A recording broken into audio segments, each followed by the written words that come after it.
Bienvenidos al capítulo número 19 de Ezequiel. Acá vamos a dar una parábola tanto de una leona como de una vid. ¿Bien? ¿Qué pasa? Esta leona, de la cual nombra este capítulo en Ezequiel, se refiere a Jerusalén, a Judá, ¿bien? Que da cachorros, viene a ser leona, y esos cachorros se refieren a unos reyes de Judá. Vamos a empezar a leer y vamos a empezar a dar unas referencias, bien, con respecto a este capítulo que la verdad es muy interesante, está bueno y bueno, como veníamos hablando anteriormente de parábolas, bueno, en este capítulo lo que vamos a dar es una elegía, no herejía, elegía, ¿tá? Con L de león, bien, que viene a ser un canto fúnebre, bien, es eso, o una endecha, ¿se acuerdan que habíamos dado esa palabra tan famosa?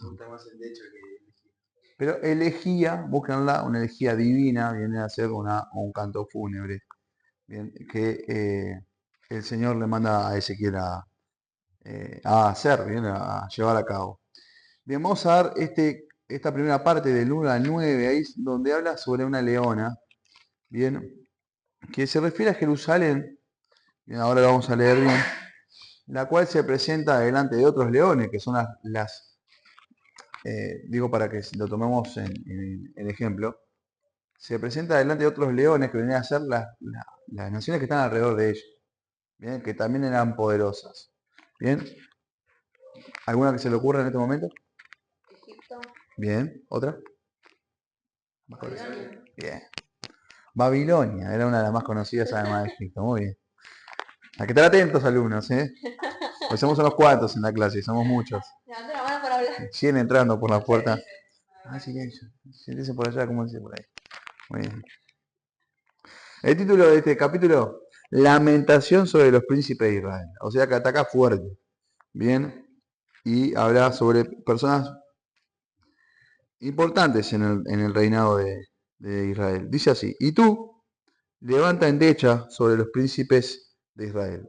La orden del Señor para Ezequiel, que levante esa endecha o ese, eh, digamos, canto fúnebre, bien, sobre los príncipes de Israel. Dirás, ¿cómo se echó entre los leones tu madre la leona?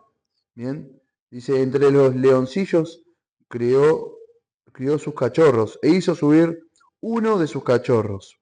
Vino a ser leoncillo y aprendió a arrebatar la presa y a devorar hombres. Vamos a parar por ahí un segundito. Cuando habla, bien, de esa actitud de una leona o el león, bien, es una representación de poder, de fuerza, de respeto, bien, de grandeza. Entonces Israel fue levantado, se levantó o se echó, bien, entre leones, entre varias naciones que eran poderosas. Bien, esa es una representación de lo que era Israel en ese momento y crió unos de sus leoncillos, como dice, o reyes. Bien, los leoncillos vienen a ser los reyes, los representantes de la leona, del país o de la nación. Bien. Eh, entonces está hablando de que envió, ¿qué quiere decir? Que sacó, que engendró un rey, el cual aprendió a qué? A devorar, a matar, a arrebatar. O sea, eso significa que hizo las cosas mal. O sea que despedazó hombres, mató gente, hizo cosas que no tenía que hacer. Bien. Aunque si lo llevamos a la naturaleza, me parece como que es algo normal que haga eso, un leoncillo. Que case, que mate, pero bueno. En este caso lo está llevando para algo malo. Bien, hay una referencia que si después lo quieren buscar, que es ahí en Jeremías 22, del 10 al 12. Bien, hay una representación, digamos, ligada con estos versículos que estamos dando en este momento. Bien, continuamos. Dice, y las naciones oyeron de él. Fue tomado en la trampa de ellas y lo llevaron con grillos a la tierra de Egipto. Bien, dice, viendo ella que había esperado mucho tiempo y que se perdía su esperanza, tomó otro de sus cachorros y lo puso por leoncillo. El primer leoncillo, bien, o el cachorrillo, o el cachorro, bien, muchos de los estudiosos lo refieren a Joacás, hijo de Josías. Josías. Josías, numéricamente, a partir de David, fue como el rey número 17. Bien. Hay alguna duda, porque después que viene Joacás, viene Joacim, Acá en la y serie dice Joaquín. sí, pero el tema de los nombres a veces Joaquín y Joaquín era son... Sí. Vos Sí. dijiste en Jeremías 22, ¿no? Jeremías 10, 22 del 10 al 12. Bueno, acá el 10 da otro nombre. Sí, Dice de salud. sí, ese es otro nombre. Porque pasa, hay diferentes tipos de nombres, porque podemos ver más adelante que hay un nombre que se reconoce como el último, ¿quién fue? Sedequías. Sedequías. Ese nombre no se lo puso su padre. Ese nombre se lo puso Nabucodonosor, porque en realidad era Matanías, o Matatías, perdón. Ese nombre sí es el original, ¿tá? Pero el que todos conocemos como Sedequías fue puesto por este rey que acabamos de decir, que es Nabucodonosor. Salud y ¿cómo es ahora? Está Josías, que digamos, en realidad está Josías y los tres últimos reyes, digamos, de Israel son los hijos de él, ¿tá? Para que entendamos un poquito más de la cuestión. Pero está, según el orden, está Josías, está Joacás, Joacim y está Sedequías, ¿tá? Pero hay un dilema ahí de quién sería el primer cachorro, y ahora que habla del segundo cachorro, que según lo que estamos leyendo y lo que vamos a leer, es claramente Sedequías. Pero vamos a entrar en estos detalles, ¿bien? Cualquier cosa, si quieren buscar alguna referencia del primer cachorro, se encuentra en Segunda de Reyes 23 del 31 al 34. Hay una representación de lo que se habla de este primer rey, bien, o primer cachorro. Volvamos a la escritura, dice así: viendo ella que había esperado mucho tiempo y que se perdía su esperanza, tomó otro de sus cachorros, o sea, otro rey, engendró otro rey, bien, y lo mandó, y lo puso por leoncillo, dice.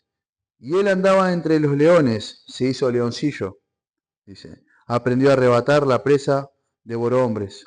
Saqueó fortalezas y asoló ciudades, y la tierra fue desolada, y cuanto había en ella, al estruendo de sus rugidos.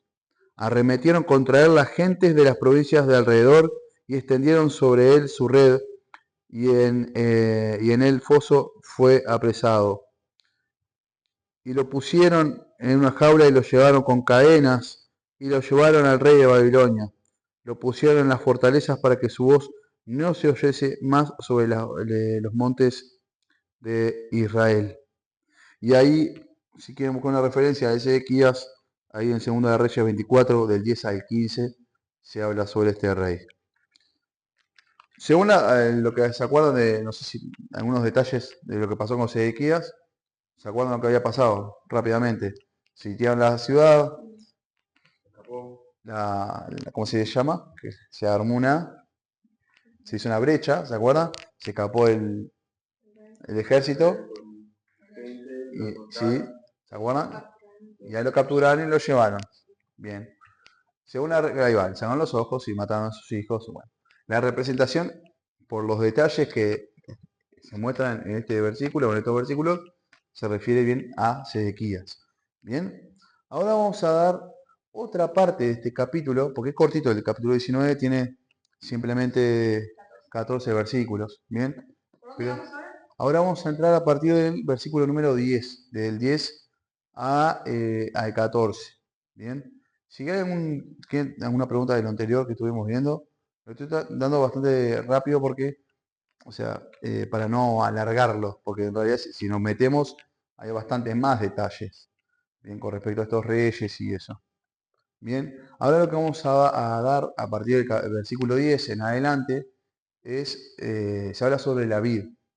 Bien, y esta vid, si quieren buscar algún detalle también, lo habla ahí en Salmos, bien, 80, del 8 al 16. Si quieren, vamos a leerlo, porque más bien al final del versículo 15 y 16, ahí habla sobre este detalle, pero si se animan a leerlo, así ya continuamos. Es Salmos 80, del 8 al 16.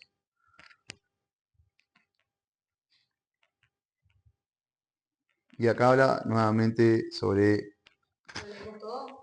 Sí, que léelo todo para hacer un contexto, o entrar en un contexto.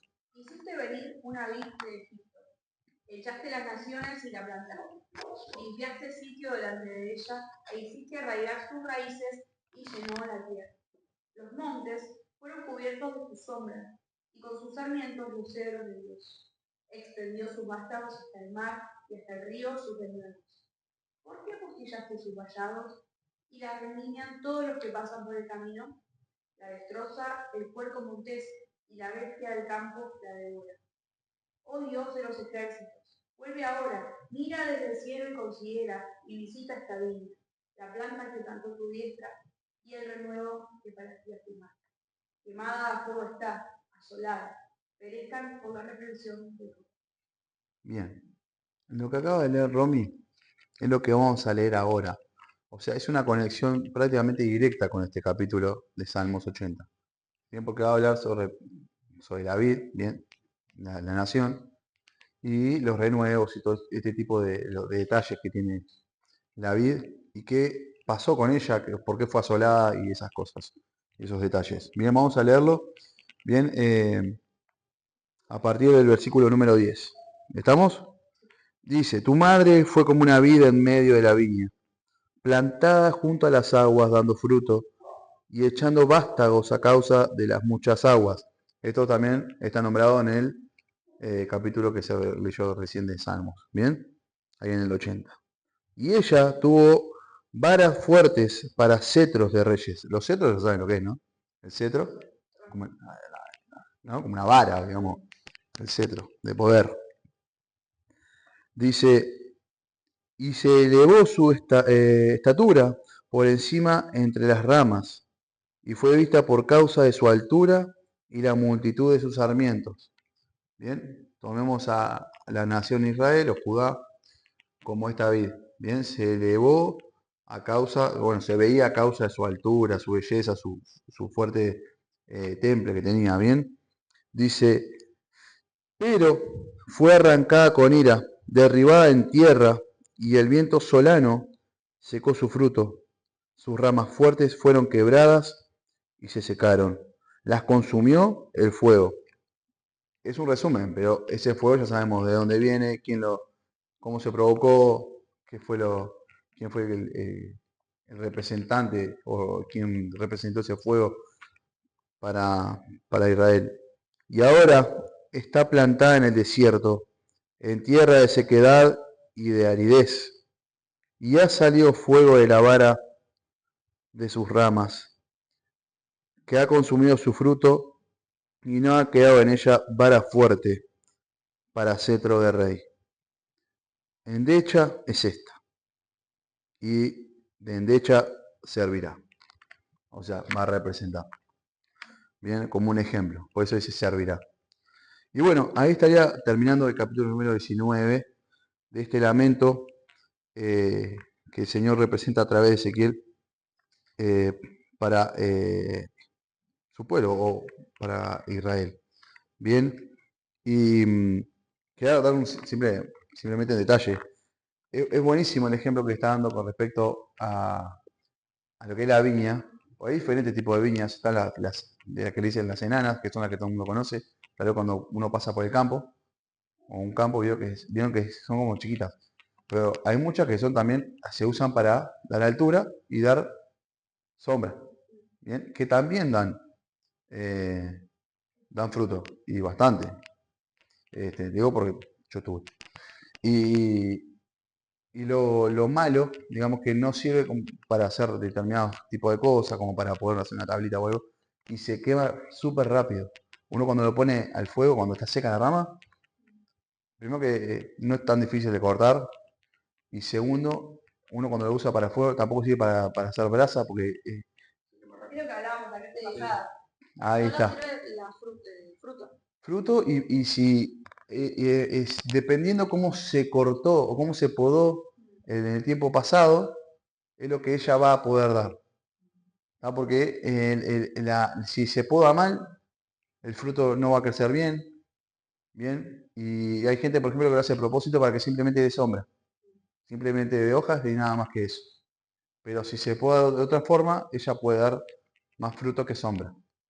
Eso Jesús dice que es Por eso, exactamente. Entonces, quien labre o quien trabaje en esa vid, digamos, o en esos frutos, bien, va a ser el responsable de cómo va después a crecer esa planta o ese árbol. Así que bueno, por ahí concluye el capítulo número 19 de Ezequiel.